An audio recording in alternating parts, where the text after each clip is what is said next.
Grazie Loredana, grazie delle tue parole, grazie anche il convegno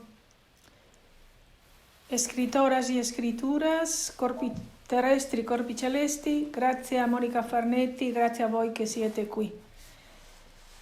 Para atinar a decir algo que responda a la inmensa llamada de este congreso, me he acercado en primer lugar a dos grandes escritoras coetáneas del siglo XX, Anna María Ortese y Cristina Campo. He sido lectora fascinada de ambas. Las dos ponían a mi alcance lo sobrenatural, lo apegado al éter, las 5 puertas del misterio que son los 5 sentidos, sin perder de vista el suelo. Pero al releerlas en las últimas semanas, con Anna María Ortese no pude. Me llevaba a lo inhabitable, al subsuelo, a la desesperación casi desalmada. En cambio, Cristina Campo seguía haciéndome volar, más alto, más profundo, más ancho. Anna María Ortese me alejaba del placer clitórico y de la unión sin esfuerzo. Cristina Campo, en cambio, me invitaba. Ellas, obviamente, no habían cambiado. Había cambiado yo. Habíamos traído al mundo y vivido el final del patriarcado. Al dejar de dar clase en la universidad en octubre de 2018, sin darme mucha cuenta, yo misma me había puesto a escribir sin trabas, sin estorbos, casi sin fuerza. En unos meses, inesperadamente, me salió, sin investigar nada nuevo, el libro El placer femenino es clitórico. Lo autoedité en Amazon porque vi que resultaba inconveniente también en el feminismo. Se repite mucho la palabra clítoris, me decían las editoras de entonces, y añadían, ¿podrías aligerar? Y sigue resultando inconveniente ese libro, ahora en las vidas de las compañeras que persisten en la vaginalidad elegida, problema grave del presente. Compañeras con las que tengo bastante lío porque están enfadadas. La vaginalidad elegida da mal humor. Por eso, al leer la convocatoria de este congreso que me mandó amablemente Monica Farnetti, me quedé prendada de una frase. La frase dice: il superamento della tradizionale divisione fra intelligibile e sensibile appare oggi abbastanza netto e il vincolo millenario fra l'anima e il piacere definitivamente acquisito. El subtítulo del texto que presento aquí hoy, La unión sin esfuerzo, nació de ahí, de esa frase, porque yo leía y releía la frase sin entenderla, pensando qué difícil, superamento, tradizionale divisione, intelligibile e sensibile. ¿Qué querrá decir exactamente?, me preguntaba, porque no me tocaba el sentir, pero seguía prendada, cavilando, preguntándome por qué. Creo que lo que me fascinaba de esas líneas es la barrera simbólica, la barrera de sentido. Las barreras simbólicas se dejan ver interpelándote en las ocasiones decisivas de la vida, cuando hay malestar porque las palabras y las cosas no coinciden, cuando la vida y el decir se desfasan, se desajustan, se separan y algo se rompe. Pienso que en este tiempo, el tiempo presente, las mujeres instruidas o universitarias nos traemos entre manos una hazaña posible que es a su vez gigantesca. Estamos atentando contra el fundamento de la cultura universitaria, que es a la vez nuestra cultura personal, nuestro modo de expresarnos. Y entramos en un círculo vicioso. No nos sale lo que queremos decir, como en los cuentos de hadas o en los enigmas de la esfinge, con la diferencia de que ahora lo vivimos, el círculo vicioso, la barrera simbólica. No se trata de una adivinanza, de una cosa que he oído decir, no, es una cosa vivida. Intentamos decirlo, el círculo vicioso, el círculo de fuego ahora trazado por el mal, y solo nos salen las palabras del mal. Este es el punto. El bien ha huido hace tiempo, recordando siempre que el bien y el mal no son contrarios, sino dos cosas completamente distintas. La barrera simbólica está, en mi opinión, en que el fundamento de la cultura universitaria son las oposiciones binarias o antinomias del pensamiento. O sea, el dividir, el separar, el analizarlo todo. Como es sabido, analizar significa precisamente despedazar, hacer pedazos, y jerarquizar, contraponer, en antinomia, en lucha jerárquica innecesaria. Las mujeres no somos antinómicas, pero ahora queremos destruir el fundamento de la cultura universitaria y no tenemos otro lenguaje que no sea el universitario, su jerga, porque lengua y lenguaje no tienen nada que ver, no son sinónimos en absoluto.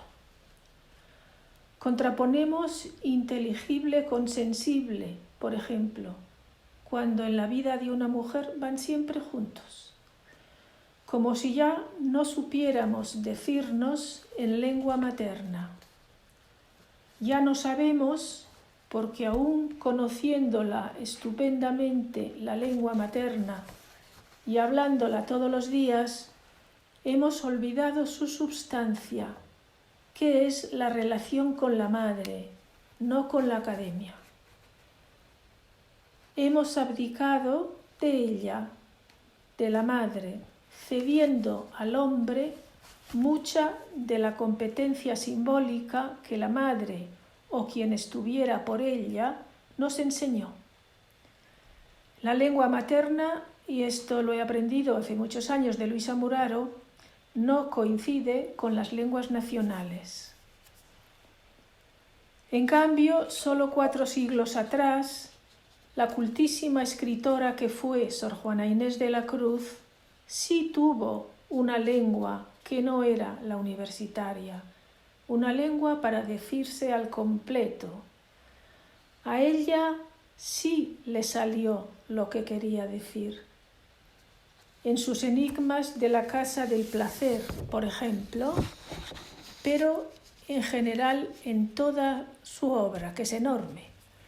Su lengua fue la lengua incontaminada de la virginidad, del placer clitórico. Por eso creo que no hay que superar nada, sino salir por peteneras, que dicen las flamencas, o el infalible siempre hay salida, aunque sea por el aire, de Teresa de Jesús o de Ávila. La superación puede mantenernos antinómicas. Cristina Campo, decía yo antes, sigue haciéndome volar. Me lleva a salir airosa de las contradicciones, de las situaciones difíciles, de la presencia del mal. Sigue haciéndome volar, por ejemplo y sobre todo, cuando dice concluyendo dramáticamente la única entrevista que al parecer tenemos de ella, las siguientes palabras que escucho y vuelvo a escuchar de vez en cuando con emoción. Dice: «Vorrei che si dicesse costantemente alla gente, con brutalità o con dolcezza parimenti violenta, come faceva Cristo, ricordati che hai un'anima e che un'anima può tutto». Pienso que la unión sin esfuerzo llega cuando una, de pronto, se ha transformado de tal manera que las antinomias ya no le salen cuando habla. Mucho del inexplicable cansancio femenino viene de ahí, en mi opinión. Viene del esfuerzo de hablar antinómicamente, abandonando el sentir. Viene de estar siempre metidas en un lío. Viene el cansancio del esfuerzo de decir y decirnos con la jerga contaminante del amo, de la casa del amo. Recuerdo todavía el momento en el que me di cuenta de que muchas de las antinomias de nuestra cultura universitaria son falsas. Están inventadas, están forzadas. Muchas antinomias no lo son en realidad, no están contrapuestas en la vida. Probé un descanso infinito. Fue en una clase en la facultad mientras intentaba explicar la doctrina medieval de los dos infinitos. El descubrimiento me abrió una puerta que no se cerró ya nunca. Hombre-mujer es la primera falsa antinomia. Fundamento del patriarcado, naturalmente. Como antinomia, no como antes y al lado en la era de la perla. Y la salida era tan fácil como sentir y decir el otro sexo, no el sexo opuesto. Cuerpo-alma es otra de las grandes antinomias del pensamiento, una de las más dolorosas para una mujer, lo ha sido para mí, si no la más dolorosa, porque el dualismo es un continuo estar en guerra, un dañino acostumbrarse a leer la realidad en clave de la lucha o de lucha interna necesaria y jerárquica. El problema es la antinomia, la operación binaria necesariamente jerárquica. Nos hemos ido encallando y encadenando ahí las universitarias, en mi opinión. Me interesan más las paradojas de la vida que las antinomias del pensamiento, dijo bruscamente y con picardía María Zambrano, ya muy mayor, en la entrevista que le hizo Pilar Trenas para el Canal 2 de Radio Televisión Española en 1988. Cuando Pilar Trenas preguntó a María a bocajarro: ¿y cuál ha sido su gran libertad?, María contestó sin pestañear: la obediencia. La entrevistadora titubea: la obediencia, parece una paradoja.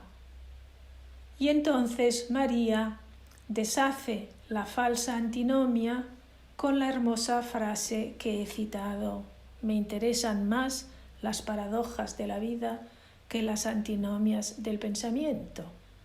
Y eso en boca de una gran filósofa, o por lo menos no falósofa. Entre antinomias, las mujeres perdemos el soplo de la vida, su sobrenatural, y perdemos el placer clitórico, la unión sin esfuerzo. Las palabras y las cosas dejan de coincidir. y entramos en el régimen de la fuerza entre las antinomias.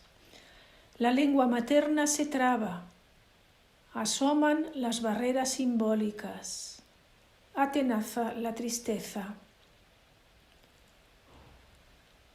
Lo sobrenatural se asoma en visiones y revelaciones, como esa que contaba de una clase en la facultad explicando la doctrina de los dos infinitos. Cuando ella viene, la escritura inspirada, es el título de un librito que publicamos hace muy poco Antonietta Potente y yo, que ahora se ha traducido al italiano.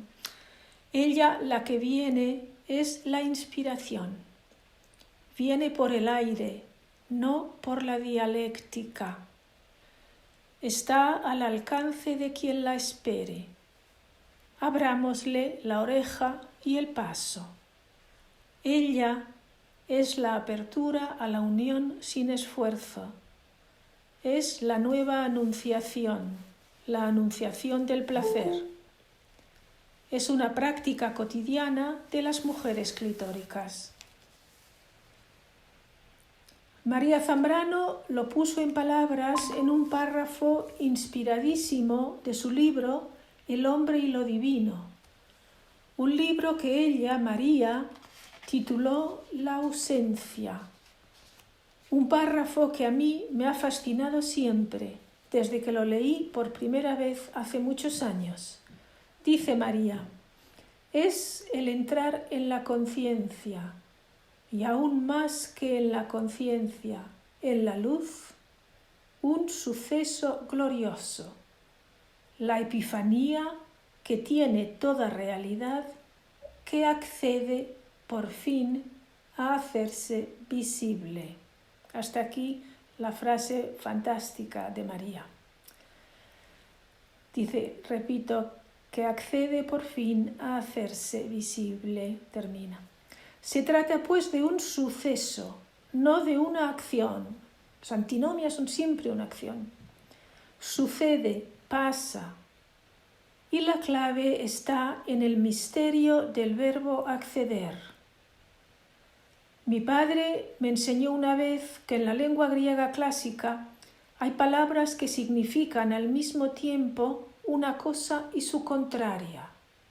Misterio. Misterio para él, para mi padre, no para mí. Porque no son contrarias, sino dos, como los dos infinitos.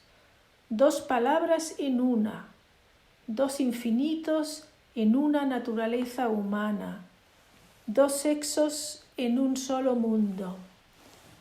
El verbo acceder, del accede por fin a hacerse visible, de María, es una de ellas.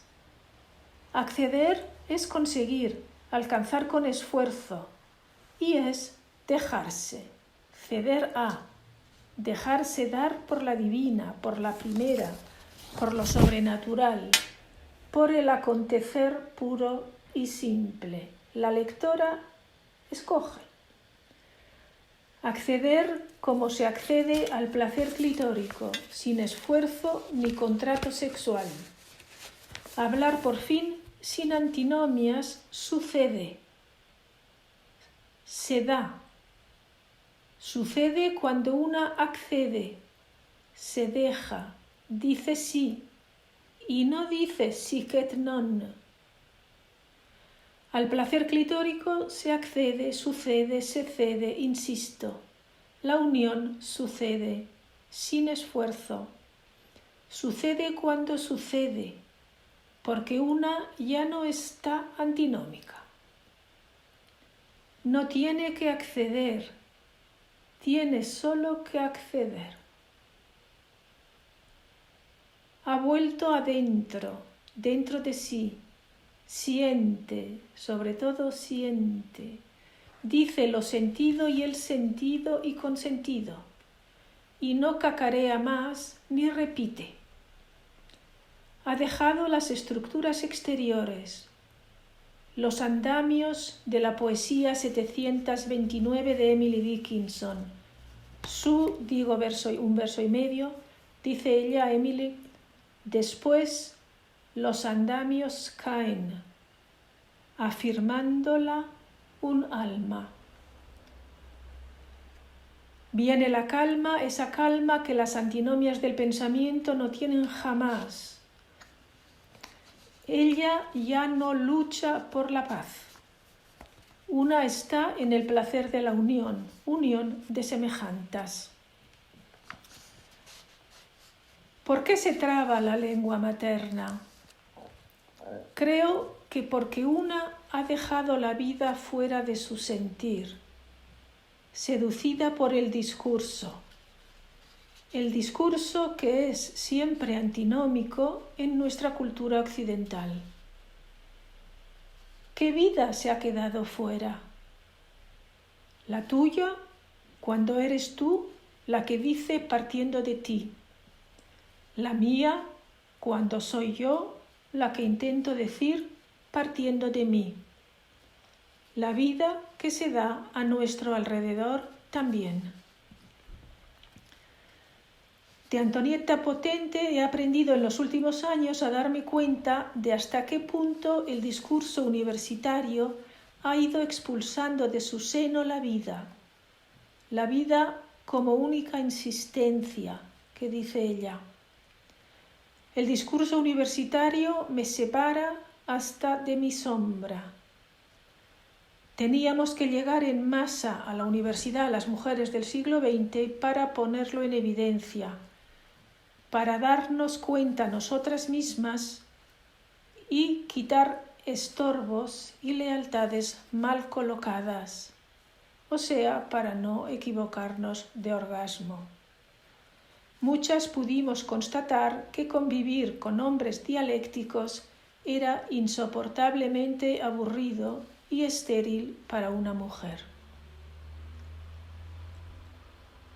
En mi opinión, la experiencia del vivir es la sustancia indispensable de la historia y de la literatura también. Ocurre que el conocimiento de las facultades de filosofía y letras, las originarias de las universidades, las que hoy llamamos facultades de humanidades, está construido ese conocimiento históricamente. Se estudia todo históricamente, como historia de la filosofía, de la historia, de la lengua, de las artes, etc. Como lo que dijo este, lo que respondió aquel, nunca la cosa en sí, excluyendo así la experiencia del vivir, excluyendo la sustancia. Esta sí que es una contradicción auténtica, no dualista, y Cristina Campo lo sabía. En el libro Non calpestare l'ombra, pensieri sul dualismo, publicado en 2017, Antonietta Potente scrivió: Sembra che nella nudità profonda dell'essere e nel viaggio interiore verso dimensioni libere e ignote si possa riconoscere il vero senso di ciò che nella vita quotidiana ci appare solo come contrario. Nessuno può toglierci di dosso la nostra ombra, né quella che altri allungano su di noi. Non la si può combattere, ma ci deve parlare anche quando rappresenta l'inconsistenza del nostro lato oscuro.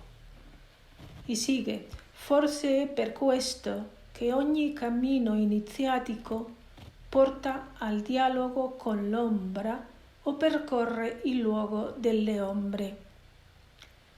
Personalmente vorrei, sigue, che esistesse questa coesistenza che in ogni processo trasformativo produce il grande paradosso.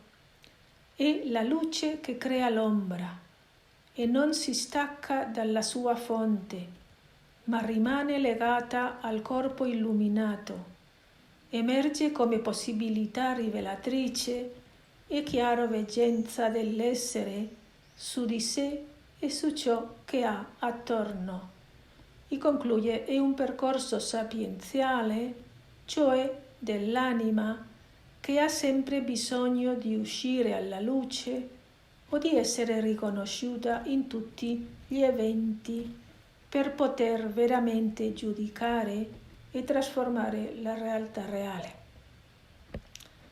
Este libro, Non calpestar el ombra, me parece el preludio de su hallazgo de la palabra alma corporal, escrita y dicha toda junta, como una sola palabra, como dos que son una, que sencillamente coexisten con tranquilidad, como los dos sentidos del verbo acceder al que me refería antes. Y es precisamente, en mi opinión, un preludio porque en el fragmento que acabo de citar, el cuerpo y el alma siguen diciéndose por separado.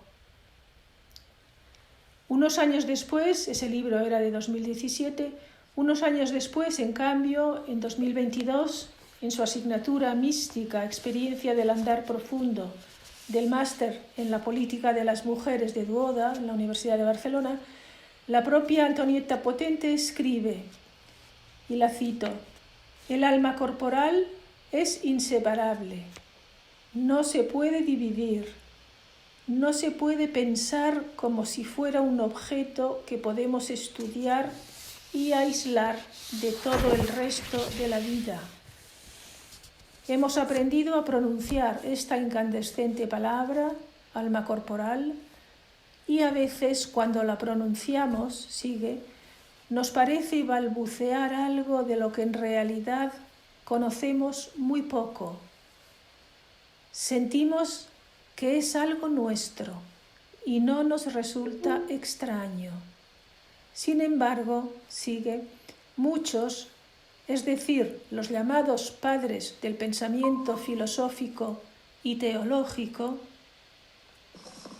se han apropiado del alma y del cuerpo, haciendo una verdadera anatomía de la vida y, mediante su anatomía, han producido a lo largo de los siglos una separación tan grande entre el alma y el cuerpo que hasta hoy, concluye, también el feminismo tarda en reanudar lo que nació junto. La invención o hallazgo del alma corporal, pienso, es de un valor grandísimo para las universitarias del siglo XXI, para nosotras. Nada volverá a ser lo mismo. Llega la hora del goce sin esfuerzo, del gozo enorme que es el conocer con placer, sin estudio, sin afán, sin contradicciones internas necesarias y jerárquicas, como dicen que son las antinomias. Esa palabra trae el movimiento clave para desprenderme de las antinomias del pensamiento, el poder decir y sentir alma corporal, sin necesidad siquiera de criticarlas, las antinomias. Criticando una pierde la vida, gozando de la unión indisoluble. Alma corporal es una palabra que se presta a ser profundamente sentida, tanto por la que la ha inventado como por la que la escucha. Estamos, pues, intentando balbucear algo de lo que conocemos muy poco. Se dice que balbucear es lo propio de la mística. Pienso que balbuceando se puede eliminar la barrera simbólica que es hoy para una mujer instruida el dualismo, las antinomias del pensamiento como punto de partida del conocimiento e incluso de nuestro estar en el mundo mirando con impotencia las guerras que siempre tienen los hombres por ahí o por aquí. Las guerras destruyen el placer. La mística beguina medieval más sublime que conozco es Margarita Porete, autora en francés medieval de un libro nunca olvidado y que le costó la vida en 1310 titulado Espejo de las almas simples. Margarita Porete no es antinómica, como no lo es, en general, la mística beguina. Ella se mueve en el ascenso, en los descensos que son ascensos, en el más allá de la ley, no en contra, en el dejarse, en el divino no enterarse. Pero no habla de la unión sin esfuerzo, de la unión de semejantas. No atisba la unión sin esfuerzo en la palabra alma corporal. Alma simple sí, como dice el título, Espejo de las almas simples. Alma simple sí, pero no alma corporal. Durante muchos años de convivencia con su figura y su obra, disfrutando de su alma simple, o sea, no dividida, no me llegaba la inspiración del sí. La gran inspiración es siempre la del sí, como la Virgen cuando lo dice, es una alegoría. No me llegaba la inspiración del sí, el prescindir por completo de todo rasgo de coincidentia oppositorum. No lograba entender por qué su unión en el placer es finalmente con él. Estando con él, repite. Un él que no puede ser amor, porque en Margarita Porete precisamente amor es siempre dama amor. Es ella. Por eso es, para mí, un hallazgo infinitamente precioso, el hallazgo del alma corporal.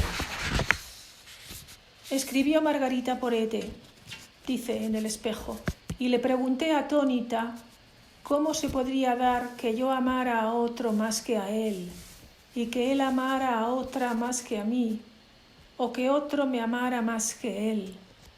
Y aquí me desmoroné porque no podía responder a ninguna de las tres cosas, ni negarlas, ni tan solo replicarlas. Y sigue Margarita, pero él quería obtener mi respuesta. En cambio, yo estaba tan bien a mis anchas y me amaba de tal manera estando con él, que no podía de ningún modo ni abstenerme ni encontrar la solución. Y sigue, me sentía atrapada, y es porque avanzaba con pasos inseguros. Y concluye, esto nadie sabe lo que es si no ha pasado por ello. Y aún así no pude hallar la paz hasta que él tuvo mi respuesta. Me amaba tanto estando con él que no podía responder con ligereza.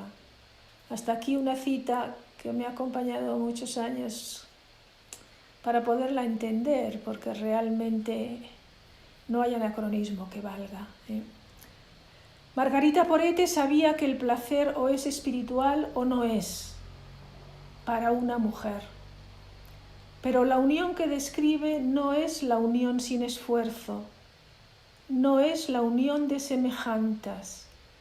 Hay en ella un curioso rastro, me atrevo a decir, de la tensión antinómica. Quizá por esto su libro, El espejo de las almas simples, fue declarado ortodoxo por teólogos de la Universidad de París a finales del siglo XIII y después, a principios del XIV, declarado también en París tan herético que su autora fue quemada en la hoguera en la Place de la Grève en 1310. No fue condenada por beguina, sino por teóloga, por su abertura extrema a lo invisible, por su sobrenaturalización de los sentidos, que diría en el siglo XX Cristina Campo. Tampoco la gran poeta del siglo XIX Emily Dickinson, la mejor escritora clitórica que conozco, atisbó el alma corporal.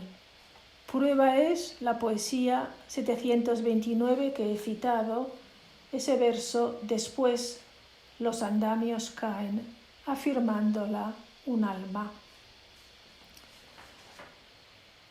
Le pasó algo parecido a María Zambrano cuando de muy joven, antes del exilio, le llevó a su maestro, el filósofo Ortega y Gasset, muy reconocido entonces, su propuesta de artículo para la revista de Occidente titulada Hacia un saber sobre el alma, que tantísimas hemos leído con muchísimo gusto y provecho. También Ortega la condenó por su abertura a lo sobrenatural, y ella llevó dentro esta espina durante muchos años. Espina que puede que fuera, en realidad, no tanto la actitud del maestro como su propio rasgo antinómico vaginal, si me permitís apoyarme en Carla Lonce. Su aspiración y espera del reconocimiento masculino del maestro. Cuenta María en la entrevista de 1986, publicada en los Cuadernos del Norte. Dice, es un párrafo muy bonito, muy autobiográfico.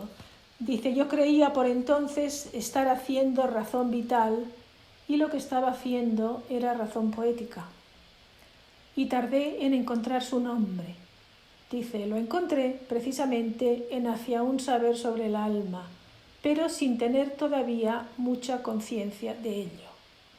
Y entonces cuenta, yo le llevé este ensayo que da título al libro al propio don José Ortega a la revista de Occidente.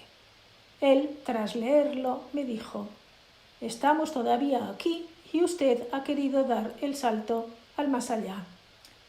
Y dice María, yo salí llorando por la Gran Vía en Madrid de la redacción de la revista al ver la acogida que encontró en don José, lo que yo creía que era la razón vital.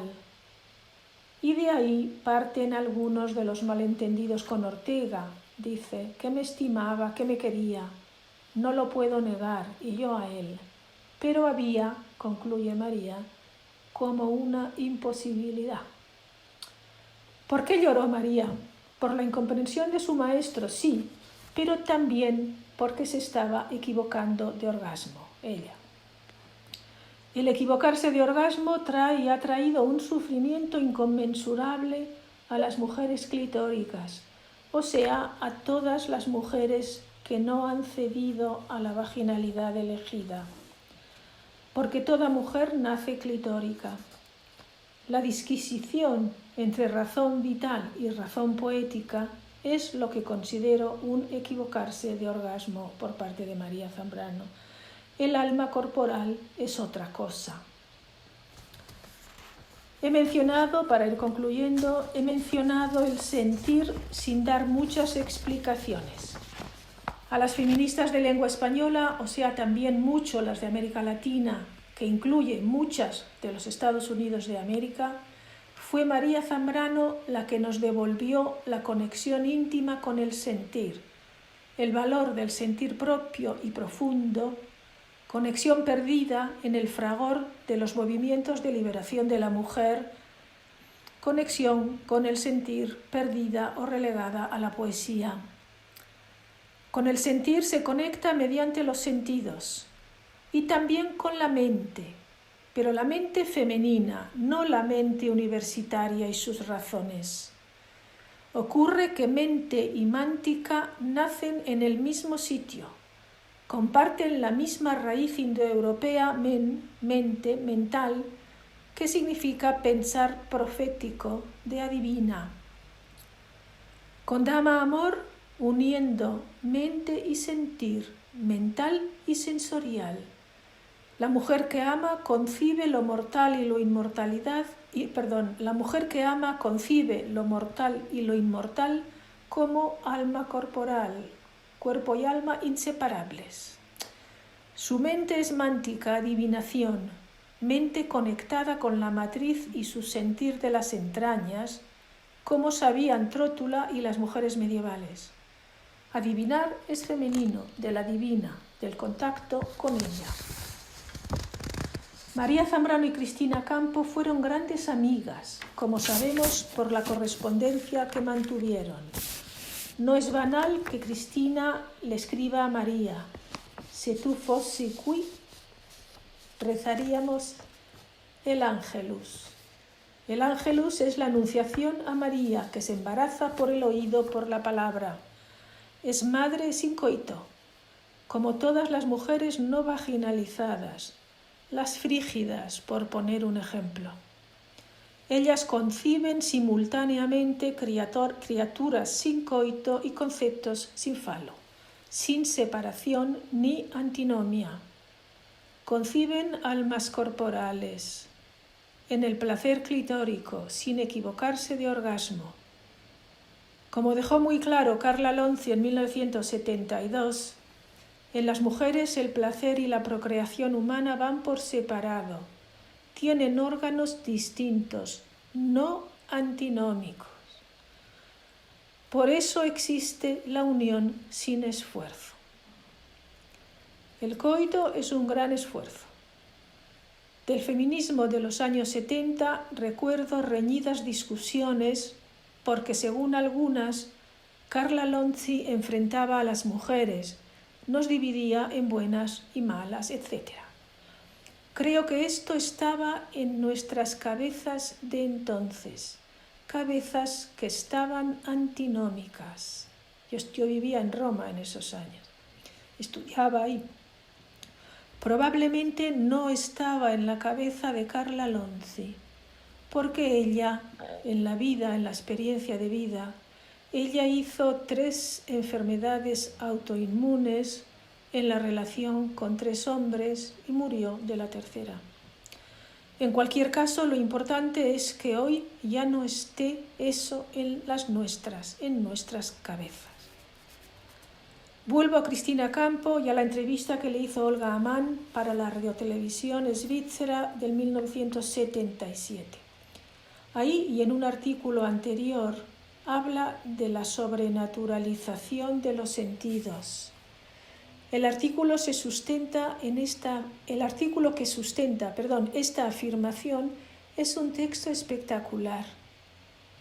Dice que los 5 sentidos, cuando se abren, se convierten en las 5 puertas de lo invisible, siendo, dice, l'invisibile la cosa che mi interessa di più. Soprannaturalizzazione dei sensi. La música y los perfumes de la liturgia oriental antigua que tanto le gustaba a ella, dice, debbono aprire i 5 sensi, cioè i 5 sensi devono diventare 5 porte che aprono l'invisibile. Hasta aquí Cristina Campo. La palabra alma corporal sale del contacto con lo invisible del que las mujeres somos capaces por el hecho de serlo. Y lleva también a lo invisible, a la fuente de la poesía, de la mística. Las antinomias del pensamiento, en cambio, y la cultura occidental que en ellas se sustenta, generan mujeres con todas sus estructuras exteriores, sin sustancia propia, sin placer clitórico, mujeres vaginalizadas. El placer clitórico, el placer que en mi opinión no se equivoca de orgasmo, o es sobrenatural o no es. ¿Qué quiero decir con esto? Y ahora sí, para concluir. Quiero decir que tanto tiempo de patriarcado ha deteriorado mucho la memoria femenina del placer, pero no del todo. El contrato sexual, en mi opinión, prohibió el placer clitórico, hizo del placer clitórico un tabú, antes de apropiarse de la maternidad, antes de imponer el nombre del padre, etcétera, etcétera, como condición previa a esta usurpación que tanto denunciamos y sufrimos las feministas del siglo XX. A fuerza de silencio las cosas se van olvidando, también las más importantes, como es para una mujer su placer propio. Pero el patriarcado no ha ocupado nunca la realidad entera y tampoco la vida entera de una mujer. Y las mujeres no nos hemos callado nunca, como prueban los castigos de los dioses y otros, las historias de Tácita muda y otras nunca olvidadas. Hoy esto lo vemos con claridad, como demuestra Carol Pateman, no mencionando nunca, porque ya no lo conoce parece, el placer clitórico en su importantísimo libro The Sexual Contract, un libro de 1988. En la obra que conozco de Cristina Campos sobre los sentidos, por ejemplo, hay una gran presencia de 3 sentidos, tres puertas de lo invisible: la vista, el oído, el olfato. Pero poca presencia del gusto y poquísima o quizás nula del tacto. El gusto y el tacto son 2 sentidos, 2 puertas de lo invisible muy cercanas entre sí. Cuando se pierde paladar, por ejemplo, el placer del paladar es placer del tacto. El placer de sapientia, placer del sabor, del saborear, del gusto se mantienen. El gusto y el tacto son el signo y las puertas del placer clitórico. La mágica sensualidad del cuadro del siglo XVII, Las hilanderas, de Diego de Velázquez, es la magia del tacto. El misterio del hilar y de toda hilandera es el misterio del tacto que da gusto, del movimiento de las manos de las hilanderas de toda la vida y en todas las culturas que usen tejidos. Es también, en mi opinión, el misterio de la unión sin esfuerzo de la que queda mucho por sentir y sobre todo por decir. Muchas gracias.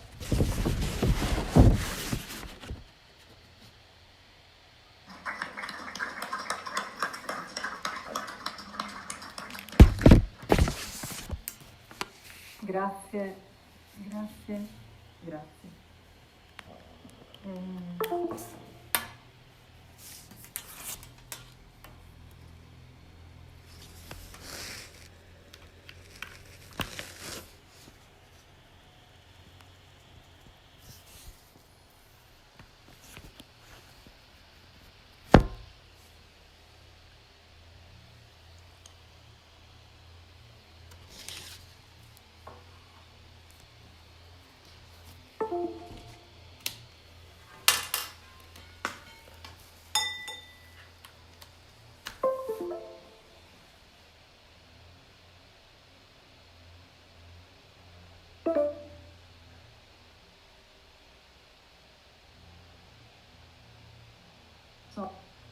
Se ci sono domande.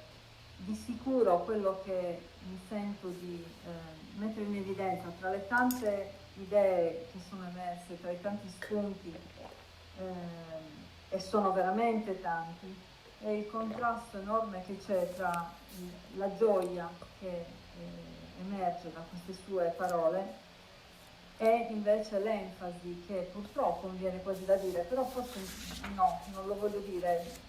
Un dato che è emerso giorno dopo giorno è che l'avventura del corpo è stata declinata spesso e volentieri in negativo. In questi giorni tutti noi in qualche modo abbiamo parlato del corpo nelle sue situazioni estreme di dolore, di isolamento, il corpo che viene zittito, il corpo che viene violentato, il corpo che è merce di scambio. Queste sono state le immagini più forti e quelle dominanti. E invece l'immagine che emerge da questa lezione, perché questa è la lezione di una maestra, mi pare di poter dire, senza essere contraddetta, è un'immagine diversa. Ci sono delle affermazioni, c'è tanta energia anche in questo scritto, c'è tanta passione, c'è un incoraggiamento ad ognuna e ognuno di noi, penso di poter dire, e per cui grazie anche per questo. Non abbiamo tantissimo tempo, però lo sfrutterei. Se qualcuna o qualcuno di voi ha piacere o desiderio di commentare, di fare una domanda, nel qual caso vi chiederei di avvicinarvi perché il microfono sta qua. Ok, qualcuno doveva rompere il ghiaccio e ti ringrazio.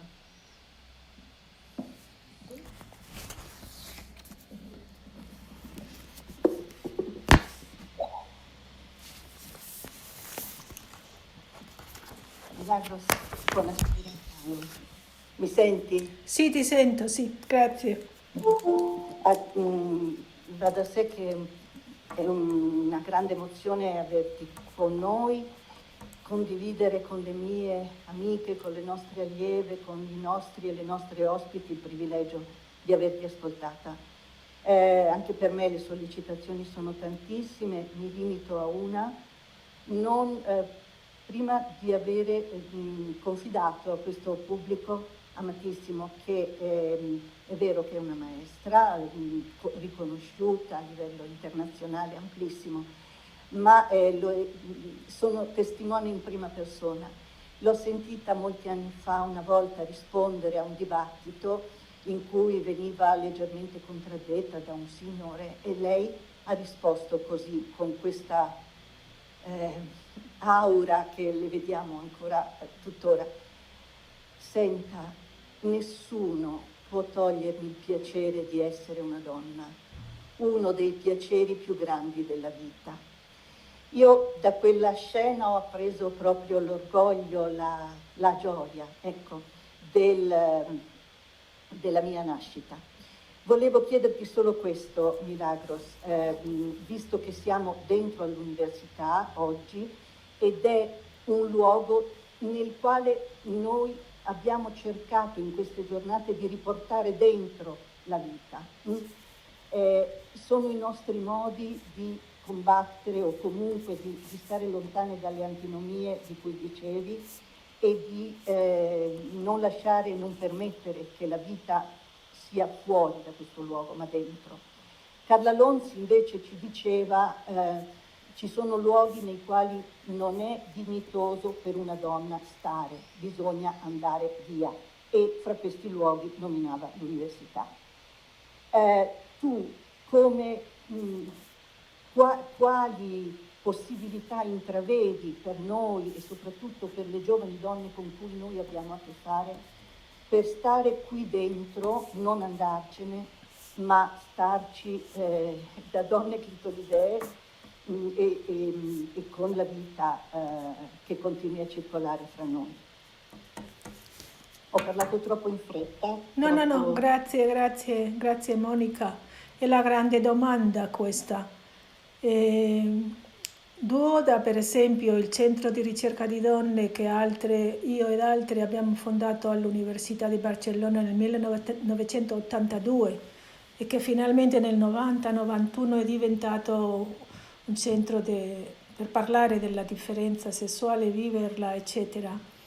E cosa posso rispondere io? Un po' di coraggio, sì. Niente lealtà al patriarcato. Niente lealtà al patriarcato, è possibile. L'indipendenza simbolica delle donne non soltanto è possibile dappertutto, anche all'università. E gli uomini capiscono e non ti parlano quasi più, il che è buono. Perché noi siamo all'origine della lingua materna, siamo noi che dobbiamo parlare. So che sembra un po' poco realistico, invece è un movimento interiore. Io dicevo, Juana Inés de la Cruz ha capito, ha sempre parlato bene e moltissimo, in termini politici anche fortissimi per il Seicento, della Vergine. Io all'inizio non capivo veramente, quando ho scritto la sua biografia, dicevo, Madonna, tanta Madonna, a cui non si può respirare. E invece è una cosa molto semplice, non sbagliare orgasmo, non lasciarsi portare dal potere, sapere che noi veniamo prima. Lei viene sempre prima, la madre è sempre prima, è sempre lì, prima di me. Senza aggressività, senza esclusione, con grande anche amicizia, se una vuole, con i colleghi maschi. Però è un'indipendenza simbolica, dipendenza allo stesso tempo interiore ed esteriore, che viene capita subito. dagli colleghi. Forse le cose, sono andata in pensione nel 18, no? Nell'università non cambia in 3 anni, in 10 anni. Quelle che dicono che è più difficile adesso di prima, io non sono sicura, non sono sicura. Penso di nuovo, una forza interiore. Sì, basta. Grazie. È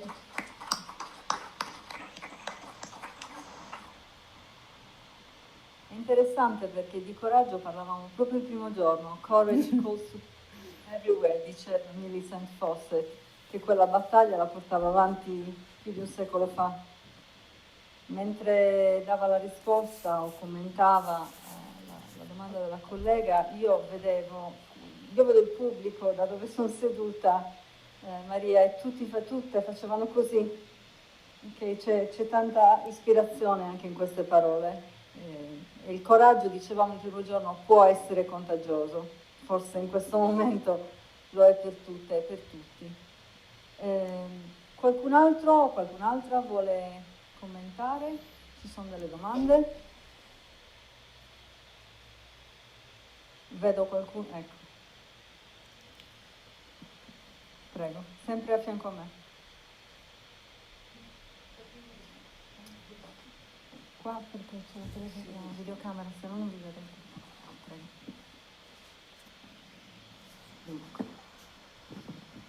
Allora, di fronte a un academic self maschile organizzato in una comunità primitiva, mi chiedo, perché nel caso nel 68, mi sfugge il nome per la stanchezza, comunque vi assicuro che è stato scritto, delinquency, e che ha a distanza di 70 anni è ancora un titolo valido, e nell'Academic Delinquency ci sono bande tribali con un self accademico altamente tossico che sta intossicando anche quelle poche, scarse rappresentanti delle tribù femminili. Allora mi chiedo come noi, che veniamo tutti dal mondo accademico, riusciamo a trovare una sorta di salute mentale che poi sia criteridea, che non lo sia, non mi interessa, anche se ovviamente è un patrimonio, quello criterideo da salvaguardare. Ma qui non ci sono più né orgasmi fisici né orgasmi mentali, no? Perché la creatività del mondo accademico è fortemente ridotta. Quindi o si crea un legame, un entourage accademico femminile forte, oppure ognuno di noi può andarsene al grido, si salvi chi può.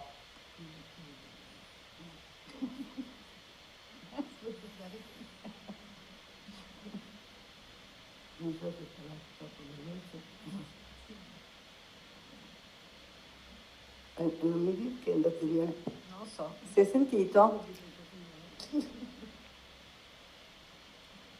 Forse non lo so. Io ringrazio il commento, ma non so se non c'era una domanda, vero? Perché No. non sentivo del tutto bene, No, sentivo ma...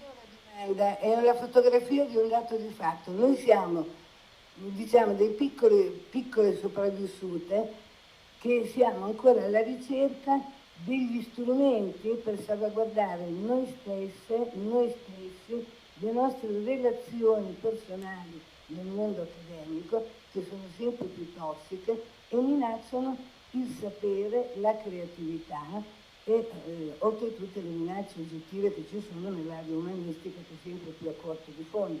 Ma siamo superiori, possiamo superare anche questo, però non possiamo permetterci con una soggettività femminile e maschile così compromessa di non trovare delle alternative, perché sennò non ce la facciamo.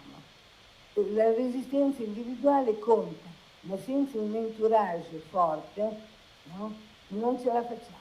Questo è un grido di disperazione, però allegro, perché vorrei incitarvi alla battaglia, alla resistenza. Penso che bisogna fondare, c'è sempre la possibilità di fondare qualcosa all'università, niente resistenza, la resistenza impossibile all'università. appunto.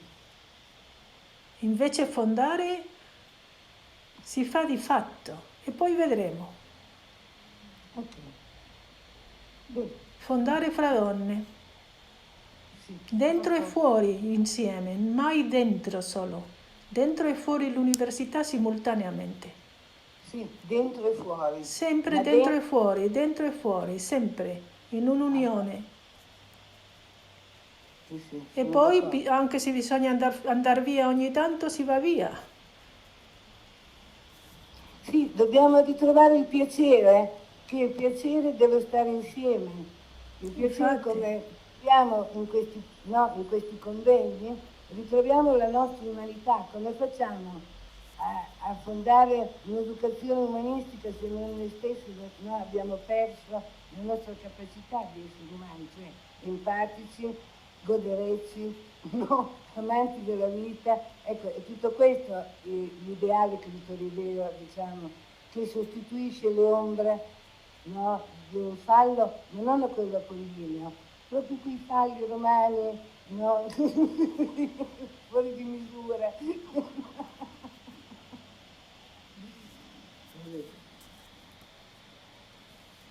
C'è una persona, no, faccio entrare, c'è qualcuno che chiede. Ok, grazie.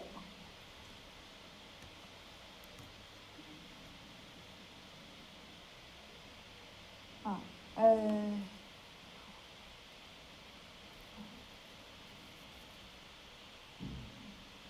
ok, bene. Qualcuno, prego.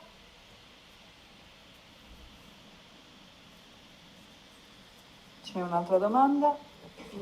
Buenas tardes, Milagros. Gracias por tu intervención. Es la primera vez que te escucho. Me surge una pregunta a raíz de lo que decía nuestra compañera hace un momento.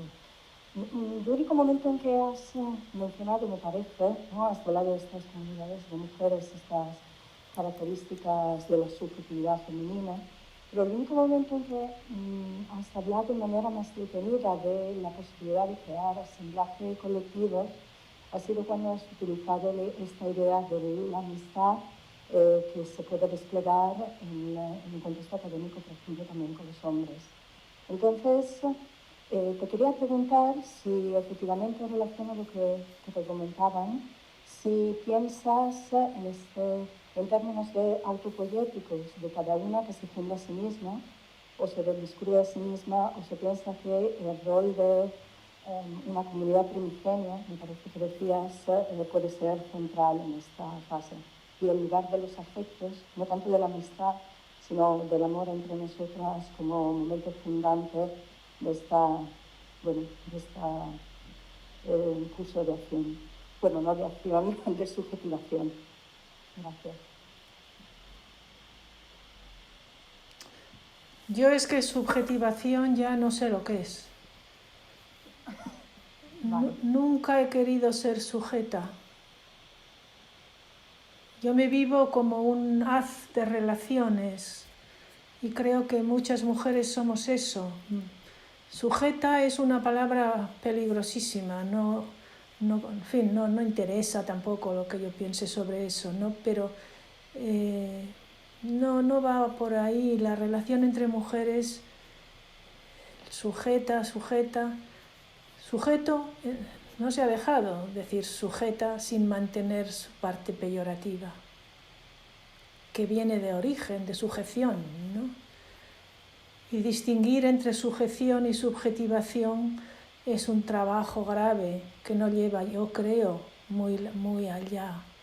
No, es cambiar de tercio, salir de esas antinomias terribles y acercarse más, al sentir, con el ruido se me había olvidado la palabra, acercarse más al propio sentir, guiarse por el sentir, guiarse por el placer. Estas cosas tan áridas son indeconstruibles y una vez deconstruidas con gran esfuerzo no queda nada. ¿Para qué? No, Es una revolución simbólica que es instantánea y definitiva.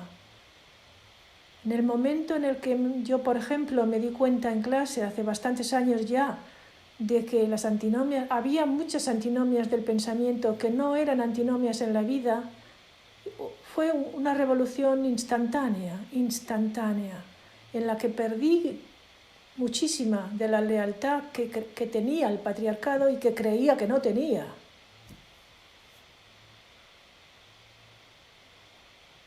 Es dejar abierta la puerta del misterio a través de los sentidos.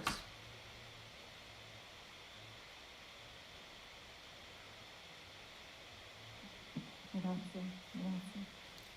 Sì.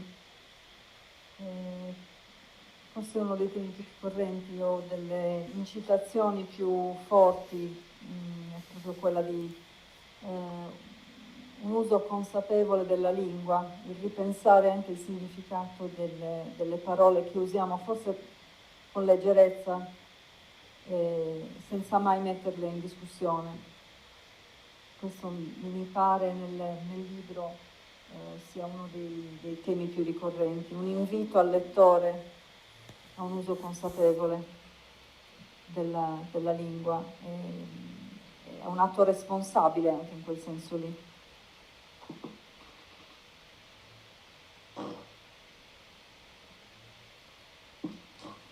Si sente? No, ho paura che... Io sento, sì. Sì. Guardo il pubblico e chiedo se qualcun altro vuole fare domande, osservazioni, guardo anche l'orologio contemporaneamente, guardo anche le mie colleghe che mi fanno segno. Bene, se non ci sono altre se non ci sono altre osservazioni o domande, possiamo salutare Maria Milagros Rivera Garretas, ringraziandola ancora una volta per il tempo che ci ha dedicato, per la grandissima generosità che ha dimostrato, per il coraggio che credo abbia regalato ad ognuna di noi questo pomeriggio, sperando di averla qui a Sassari, chissà. Grazie di tutto. Grazie a voi, grazie mille. Vado giù, grazie.